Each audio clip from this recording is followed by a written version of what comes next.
কোন ব্যক্তি যদি ইখলাসের সাথে মুয়াজ্জিনি করে, কিয়ামতের দিন হাদিসের মধ্যে আসছে আল্লাহ তাআলা তার ঘাড়টাকে লম্বা বানায় দিবে। কিয়ামতের মানুষ বুঝতে পারবে এই ব্যক্তি দুনিয়ার মধ্যে মুয়াজ্জিন ছিল। এখন এই মুয়াজ্জিন আমাদেরকে কার দিকে ডাকে বলেন তো? আল্লাহর দিকে ডাকে। আল্লাহ তাআলা সেই কথা স্মরণ করায় দেন। আল্লাহ তাআলা বলেন, ওমান আহসানু কওলাম মিম্মান দাআ ইলাল্লাহ, তার চাইতে উত্তম আহ্বানকারী আর কে আছে যে মানুষকে আল্লাহর দিকে ডাকে? মুয়াজ্জিন দৈনিক 5 বার আযান দেওয়ার মাধ্যমে আমাদেরকে আল্লাহর ঘরের দিকে ডাকে। আযান যখন দেয় আমরা বুঝি আমাদেরকে যেতে হবে কার ঘরে? আরো জোরে বলেন না, কার ঘরে? বলেন তো, কারো ঘরে কারো অনুমতি ছাড়া ঢোকা জায়েজ আছে নাকি? ওয়াজ খালি আমরা শুনি, কিন্তু ওয়াজ নিয়ে ফিকির করি না, চিন্তা করি না। ঘর হলো আল্লাহর, ডাকতেছে মুয়াজ্জিন, তার মানে মুয়াজ্জিনকে আল্লাহর ঘরে ডাকার অনুমতি আল্লাহ তাআলা দিবেন, ঠিক কিনা বলেন? তাহলে যদি সহজ কথায় বলি, এই ডাকটা মূলত মুয়াজ্জিনের না, ডাকটা কার? আপনার কাছে আপনার এলাকার সম্মানিত চেয়ারম্যান সাহেব অথবা এমপি সাহেব একজন লোক পাঠায়া বলছে যে ভাই এমপি সাহেব আপনাকে ডাকছে, আমাকে ডাকতে বলছে। বলেন তো, ওই লোকটা যত ছোট হোক, সামাজিকভাবে তার যত সম্মান কম হোক না কেন, আমি আপনি যদি ওই লোকের কথাটাকে ফিরায়া দেই, তার কথা ফেরানো হবে না, বরং এমপি সাহেবের কথা ফিরায়া দেওয়া হবে। মুয়াজ্জিন সে যে হয় হোক, ডাকতেছে আল্লাহর দিকে, আল্লাহর আদেশে সে ডাকতেছে। এখন চিন্তা করেন, আল্লাহ তাআলার এই আহ্বান, আল্লাহ তাআলার এই দাওয়াত যে বান্দা আমার ঘরে আসো, আমার ঘরে আসো, নামাজ পড়ো, নামাজের মধ্যে কল্যাণ। শয়তান সেই দিন মনে করায় দিবে আমি ডাক দেওয়ার সাথে সাথে সব থইয়া চইলা আসছো, কিন্তু আল্লাহ তাআলা দৈনিক তোমারে 5 বার তার ঘরে দাওয়াত দিছে, যাও নাই। ইল্লা আন দাআউতুকুম ফাস্তাজাবতুম লি, যেই আল্লাহ তোমারে খাওয়াইছে, যেই আল্লাহ তোমাকে বানিয়েছে, যেই আল্লাহ তোমার রব, তার ডাকে সাড়া না দিয়া আমার ডাক শুইনা চইলা আসছো। তোমার মতো নাফরমান আর কেউ নাই। তোমার এই পরিণতি যে হয়েছে, এই জন্য তুমি আমারে বকা দিও না। ফালা তালুমুনি ওয়ালুমু আনফুসাকুম, আমাকে তিরস্কার কইরো না, আমারে ভৎসনা কইরো না। তোমরা নিজেরা নিজেদেরকে তিরস্কার করো, ভৎসনা করো। আর শুনা নাও, আজকের এই দিনে মা আনা বিমুসরিখিকুম ওয়া মা আনতুম বিমুসরিখিয়া, আমি নিজের জন্য কিছু করতে পারবো না, তোমাদের জন্য কিছু করতে পারবো না। সাথে সাথে এটাও জেনে নাও, ইন্নী কাফারতু বিমা আশরাকতুমুনি মিন ক্বাবল। কিয়ামতের দিন শয়তান তার অনুসারীদের সাথে এই বক্তব্য দিয়ে সম্পর্ক ছিন্ন করবে। এটা যে করবে, এ ব্যাপারে কোনো সন্দেহ আছে? না থাকার কারণ এই বক্তব্যটা আমাদের যিনি জানিয়েছেন তিনি কে? এখন বলেন, এত সুস্পষ্টভাবে দুশমনের পরিচয় বলে দেওয়ার পরেও, দুশমনের মিশন, কর্মপন্থা সব কিছু বলে দেওয়ার পরেও কেউ যদি আল্লাহর আহ্বানে সাড়া না দিয়ে, শয়তানের ডাকে সাড়া দিয়ে পরকালে ক্ষতিগ্রস্ত হয়, পাপে লিপ্ত হয়, বলেন তো এর মতো জালেম দুনিয়ায় আর কেউ আছে? এজন্যই আল্লাহ তাআলা এর পরপর বলেন, ইন্নায যালিমিনা লাহুম আযাবুন আলীম, নিশ্চয়ই জালেমদের জন্য কঠিন শাস্তি আল্লাহ তাআলা প্রস্তুত করে রাখছেন। সব কথার মূল কথা, শয়তানের দলের লোক যারা, এরা যে ক্ষতিগ্রস্ত হবে সে কথাই আল্লাহ তাআলা বলেন, উলাইকা হিজবুশ শাইতান আলা ইন্না হিজবাশ শাইতানি হুমুল খাসিরুন। আল্লাহ তাআলা বলেন, শয়তান যাদের ঘাড়ের উপরে চেপে বসেছে, আমি আল্লাহর স্মরণ থেকে যাদেরকে গাফেল বানায় দিয়েছে, ওই মানুষগুলোই হলো শয়তানের দলের লোক। আর যারা শয়তানের দলের লোক তারা হলো ক্ষতিগ্রস্ত। ক্ষতিগ্রস্ত যখন আল্লাহ তাআলা বলেন এর দ্বারা জানমালের ক্ষতি হবে, বিষয়টা এমন নয়, বরং সে ক্ষতিগ্রস্ত হবে কেমনে?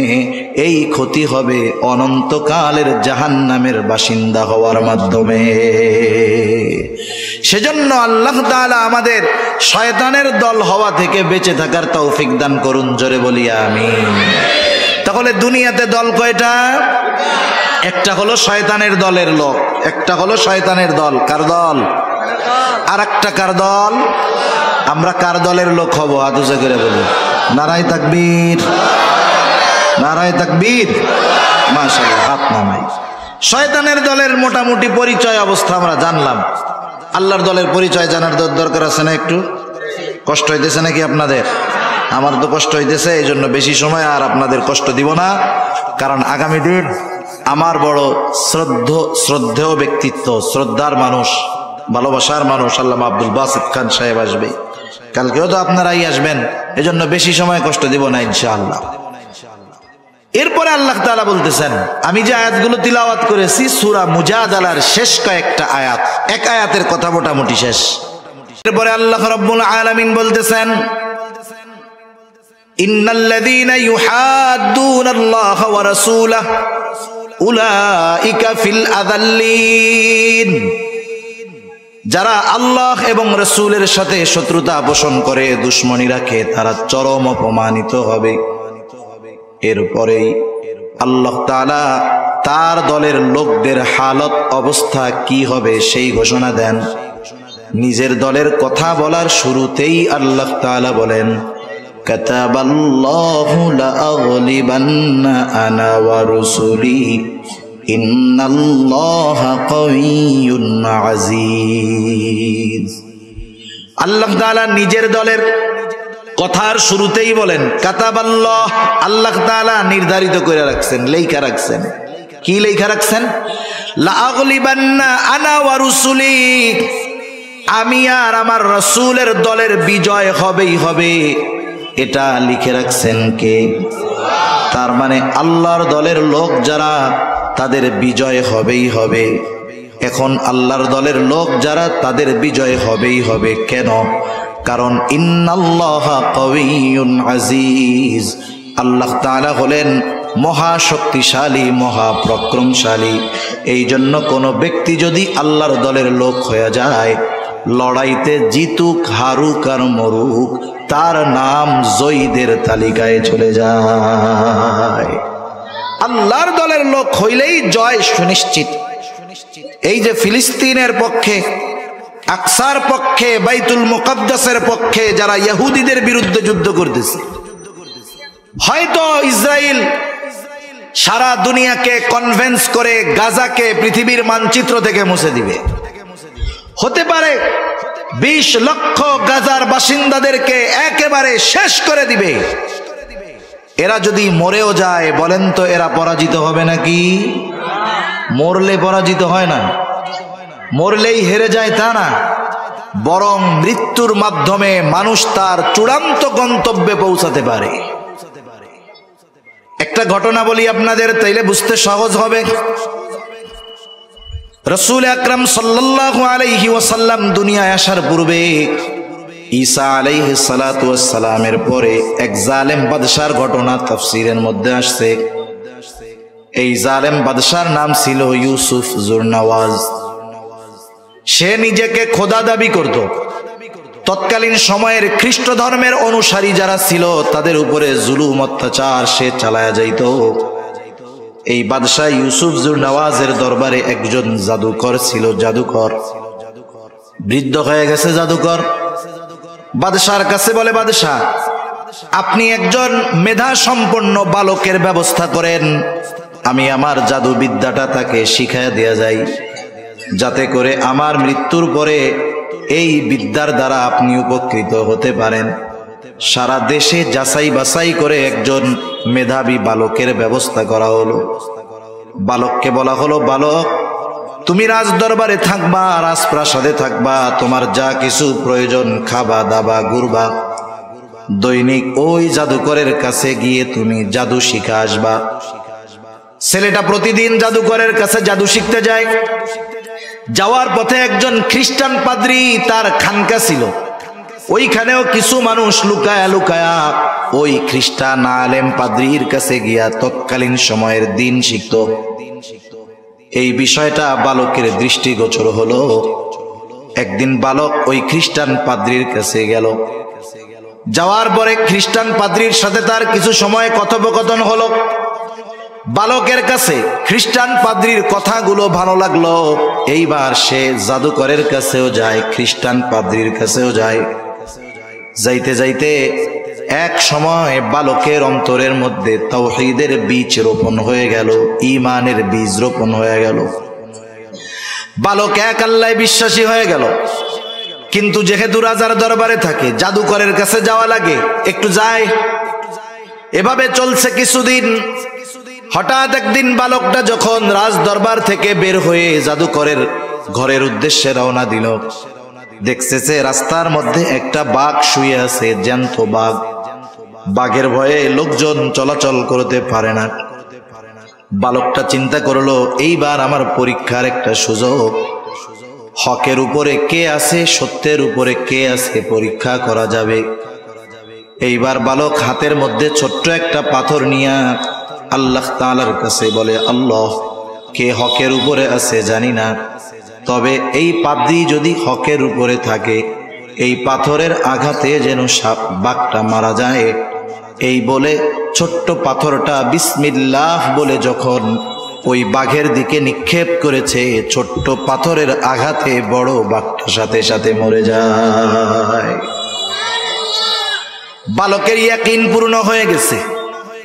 মনে রাখবেন, অনেক সময় অনেক কিছু আছে। যেমন ইব্রাহিম আলাইহিস সালাম প্রশ্ন করছে, আল্লাহ, আপনি মৃত্যুকে জিন্দা কেমনে বানাইবেন? আল্লাহ তাআলা বলছে, বিশ্বাস হয় না? বিশ্বাস তো হয়, তাহলে কেন? লিতাতমাইন্না কলবি, আমি আমার আত্মার প্রশান্তির জন্য একটু দেখতে চাচ্ছি, অবিশ্বাসের কোনো কিছু নাই। বালকের বিশ্বাস পূর্ণ হয়েছে, তবে ইতমিনানের জন্য সেইটা পরীক্ষা করছে। যখন সব কিছু কমপ্লিট, এইবার গেছে পাদ্রীর কাছে। পাদ্রীর কাছে গিয়ে বলতেছে, এই ঘটনা, আমি এটা করছি আর এটা হয়েছে।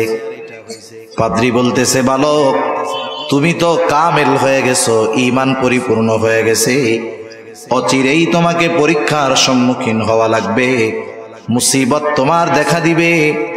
তখন যদি তুমি বিপদে পড়ো, মুসিবতে পড়ো, খবরদার আমার নামটা প্রকাশ করো না, গোপন রাখো। যাই হোক, আতর তো এমন এক জিনিস, এটা যতই লুকায় রাখেন, বাহির করলে ঘ্রাণ বের হবে কি হবে না? ঈমানের ঘ্রাণ, সুঘ্রাণ, এটাকে লুকায় রাখা যায় না। ঈমানের সুবাস বাতাসের মধ্যে ছড়ায়া যায়। বালকের খবর তো এখনো পৌঁছায় নাই বাদশার কাছে, কিন্তু ওই বালক রাজ দরবারে যখন থাকতো, বালকের সাথে একজন উজির সময় দিত, যে ছিল অন্ধ, দুই চোখে দেখে না। বালকটা এবার উজিরে বলতেছে, কথায় কথায় তো জানছে। উজির হয়তো বলতো, আমার চোখ দুইটা যদি ভালো হইতো, কতই না ভালো হইতো, দুনিয়াটা দেখতে পারতাম। বালক এইবার উজিরকে বলে, উজির, তোমার চোখ ভালো হয়ে যাবে, কে ভালো করবে? বালক বলে, আল্লাহ ভালো করবে, তবে শর্ত হইল আল্লাহর প্রতি ঈমান আনতে হবে। বলে, ঠিক আছে, রাজি। এইবার বালক দোয়া করল, অন্ধ উজির দৃষ্টি শক্তি ফিরে পাইল, ঈমান আনলো উজির। পরের দিন সকাল বেলায় যখন রাজ দরবারে গেছে, এতদিন তো ছিল অন্ধ, এখন চোখে দেখে। বাদশাহ জিজ্ঞাসা করতেছে, কি ব্যাপার, তুমি না কানা ছিলা, অন্ধ ছিলা, ভালো হইলা কেমনে? উজির এবার বলতেছে, আমাকে ভালো করছে আমার আল্লাহ। বাদশাহ বলে, কি বলিস? আমি হইলাম তোর আল্লাহ? কোন আল্লাহ তোরে ভালো করলো ক? এইবার উজিরের উপরে জুলুম অত্যাচার। উজির জুলুম অত্যাচারের তীব্রতায় বলে দিল, এই বালক এইভাবে আমার চোখ ভালো করছে, বালকের হাত ধইরা আমি ঈমান আনছি। বাদশাহ বুঝতে পারলো কাজ সারা। আমাদের অঞ্চলের ভাষায় বলে, দুধ কলা দিয়া সাপ পুষছি। কারে এতদিন রাজ দরবারে বসাইয়া খাওয়াইলাম, এ দেখি আমার বড় দুশ্মনে পরিণত হয়ে গেছে। রাজা বুঝতে পারলো, বাদশা বুঝতে পারলো, আমার খোদাই দাবির সবচাইতে বড় বাধা হয়ে দাঁড়াবে এই বালক। আল্লাহ তাআলা তো পারেন, আল্লাহ তাআলা পারেন। ফেরাউনের ঘরে আল্লাহ তাআলা মুসা আলাইহিস সালামকে লালন পালন করাইছেন। এইবার বালকের উপরে খেপা বাদশাহ কয়েকজন লোকরে বলছে, যাও এই বালককে নিয়ে উঁচু পাহাড়ের উপর থেকে ধাক্কা দিয়া ফালায় দাও, যাতে করে পাহাড় থেকে পড়ে পাথরের আঘাতে ছিন্ন বিচ্ছিন্ন হয়ে যায়। যাও ফালায় দাও। কয়েকজন লোক বালকরে নিয়ে পাহাড়ের উপরে গেছে। আল্লাহ তাআলার কুদরত, পাহাড়ের মধ্যে কম্পন সৃষ্টি হয়ে গেছে। পাহাড় কম্পন হওয়ায় সাথে যারা গেছে তারা সব পড়ে মরে শেষ। আল্লাহ তাআলা বালককে হেফাজত করেছেন। সুস্থ অবস্থায় বালক রাজার দরবারে হাজির। রাজা জিজ্ঞাসা করে, ওরা কোথায়? বলে, ওরা সব শেষ। তুমি বাঁচলা কেমনে?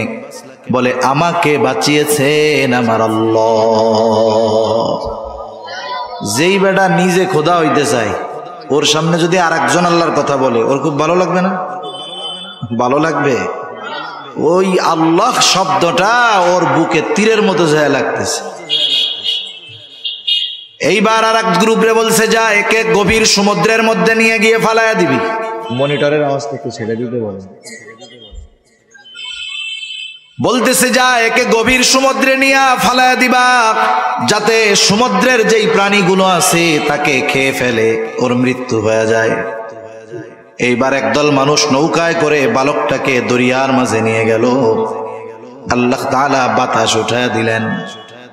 বাতাসে সমগ্র নৌকা উল্টে পুল্টে শেষ। সাথে যারা গেছে এরা দরিয়ায় ডুবে মারা যায়। আল্লাহ তাআলা বালককে হেফাজত করেছেন।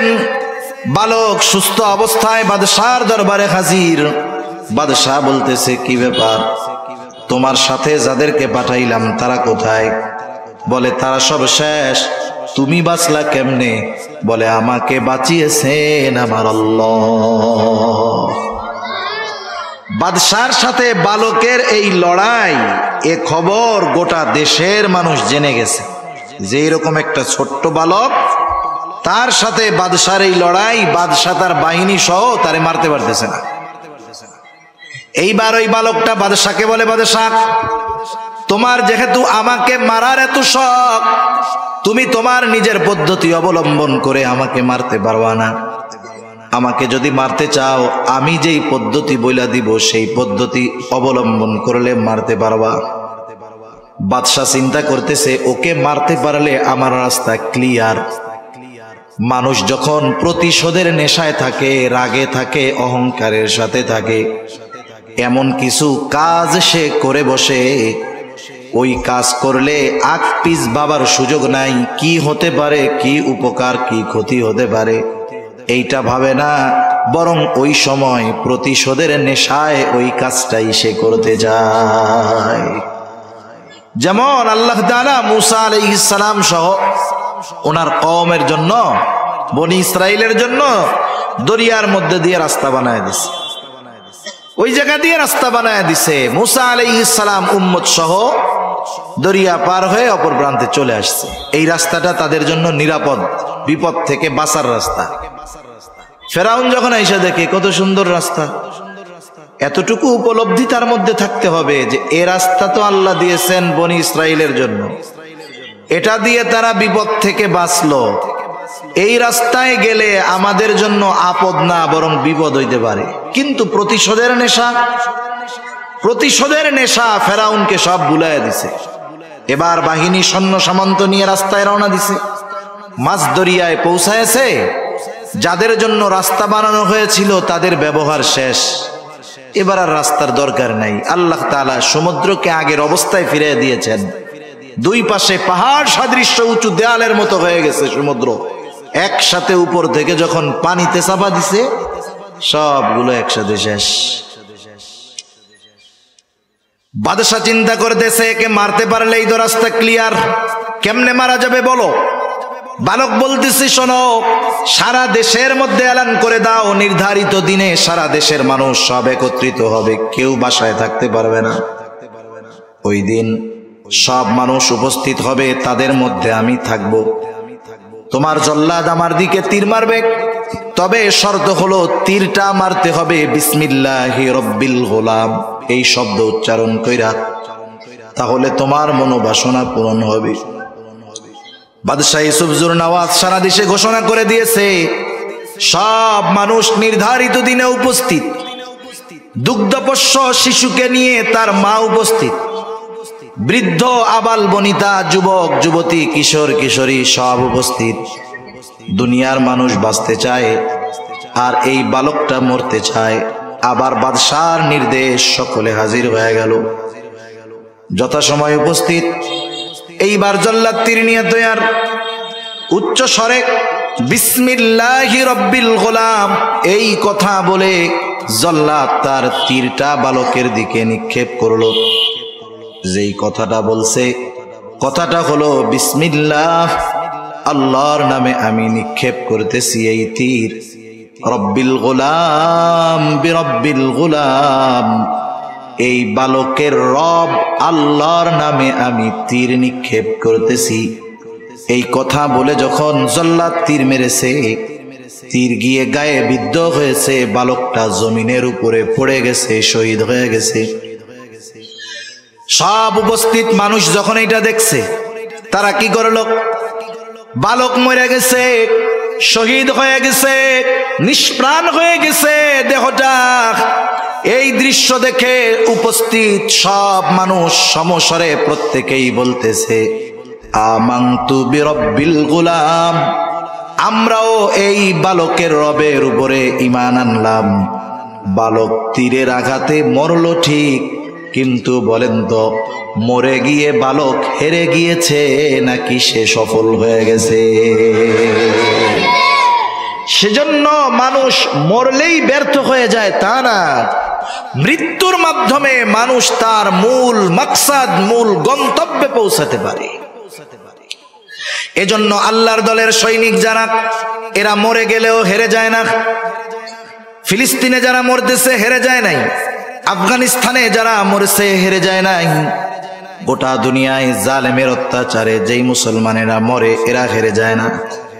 কারণ ওরা আল্লাহর দল হওয়ার কারণে আল্লাহ তাআলা তাদের বিজয়কে সুনিশ্চিত করে রাখছেন।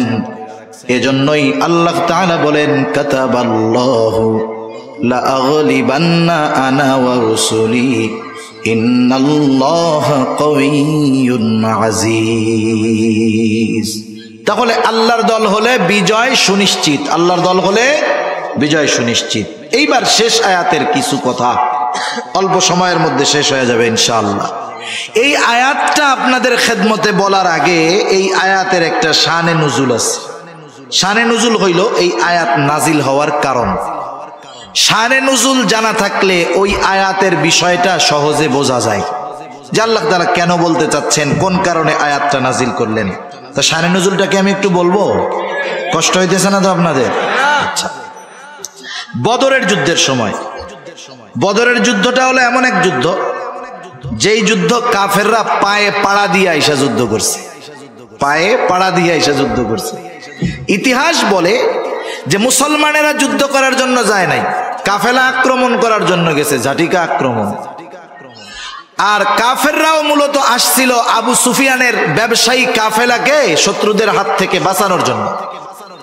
আবু সুফিয়ান খবর পাঠায় দিছে আবু জেহেলের কাছে যে শোনো, কাফেলা নিরাপদ স্থানে পৌঁছায় গেছে, এখন যুদ্ধ টুদ্ধর দরকার নাই, তুমি মক্কায় ফিরে আসো। আবু জেহেল চিন্তা করতেছে, 1000 সশস্ত্র কাফের নিয়ে আসলাম, এখন যদি ফিরা যাই কেমন হয়? এক চান্সে মুসলমানদেরকে চিরতরে নির্মূল কইরা এরপরে মক্কায় যাব, তাইলে আনন্দটা আরো বেশি হবে। এই চিন্তা করে আবু জেহেল যুদ্ধের জন্য প্রস্তুত করেই যাবে। নবীজি সাহাবাদের সাথে পরামর্শ করলেন যে যুদ্ধ না করে তো উপায় নাই, করতেই হবে। এ যুদ্ধটা সাধারণ যুদ্ধ ছিল না, এ যুদ্ধে বাবা ছেলের বিরুদ্ধে যুদ্ধ করেছে। আবু বকর সিদ্দিক রাদিয়াল্লাহু তাআলা আনহুর ছেলে আব্দুর রহমান, তার বিরুদ্ধে আবু বকর অস্ত্র ধারণ করেছে, যদিও পরে সে মুসলমান হয়েছে। এই যুদ্ধের একজন মুজাহিদ মুহাজির সৈনিক ছিলেন। মুহাজির মক্কা থেকে মদিনায় হিজরত করে আসছেন একজন মুহাজির সাহাবী, তার নাম হলো আবু উবাইদা ইবনুল জাররাহ, আশারায়ে মুবাশশারা। আল্লাহ তাআলা যেই 10 জন স্পেশাল সাহাবীর নাম ঘোষণা করেছেন তাদের মধ্যে একজন হলো আবু উবায়দা। এই আবু উবায়দার নাম কেন এই স্পেশাল লিস্টের মধ্যে আসলো সেটাও বুঝতে পারবেন। আবু উবায়দা যুদ্ধের ময়দানে গেছে, যুদ্ধ চলতেছে। আবু উবায়দার বাবার নাম হলো জাররাহ। সে কাফেরদের পক্ষে যুদ্ধ করার জন্য আসছে। হঠাৎ আবু উবায়দার নজর গেল একটা লোকের দিকে। কি ব্যাপার? ও একটু পরপর রাসূলের দিকে আক্রমণ করতে চায়। আবু উবায়দা ভালো মতো খেয়াল করে দেখে ওই লোকটা হলো তার বাবা জাররাহ।